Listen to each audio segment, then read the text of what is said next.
جی ہاں دیر حمزہ، کیسے ہیں آپ؟ السلام علیکم۔ وعلیکم السلام، ٹھیک ٹھاک آپ سے؟ ماشاء اللہ، سنا آج کل آپ سوشل پرابلمس کو ریز کر رہے ہیں تاکہ وہ اس کو سولوشن آپ تلاش کر رہے ہیں، پرابلمس کے سولوشن کو تلاش کر رہے ہیں سوسائٹی کے۔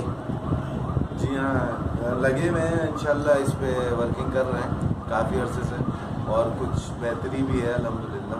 آپ یہ سمجھتے ہیں کہ جو یہ آپ کی ایکٹیویٹی ہے اس سے عام آدمی کو کوئی فائدہ ہوگا؟ بالکل ہوگا انشاءاللہ۔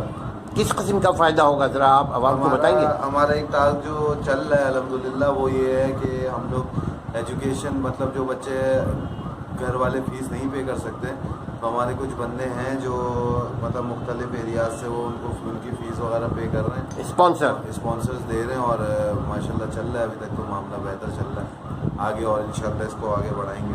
آپ نے ایک ویڈیو بنایا تھا جس جو غریب غرباؤں کو جو کچرے سے کھانا کھا رہے ہیں، جو چن رہے ہیں، جو غربت کے انتہائی نیچے اسکیل پہ ہیں، اس کا کیا مقصد تھا؟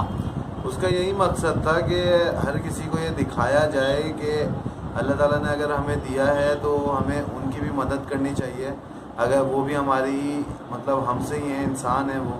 اس میں تو وہ والی بات نہیں ہے کہ صرف مسلمان یا کوئی اور، لیکن اس میں ہر بندہ انسان ہے، اس کی مدد کرنا ہمارا جو ڈیزرو کرتا ہے ان کو۔ ہم اچھا کھاتے ہیں تو ہمارا فرض بنتا ہے کہ ہم ان کو اچھا پہنچائیں اور اچھا کھلائیں۔ سبحان اللہ، تھینک یو ویری مچ۔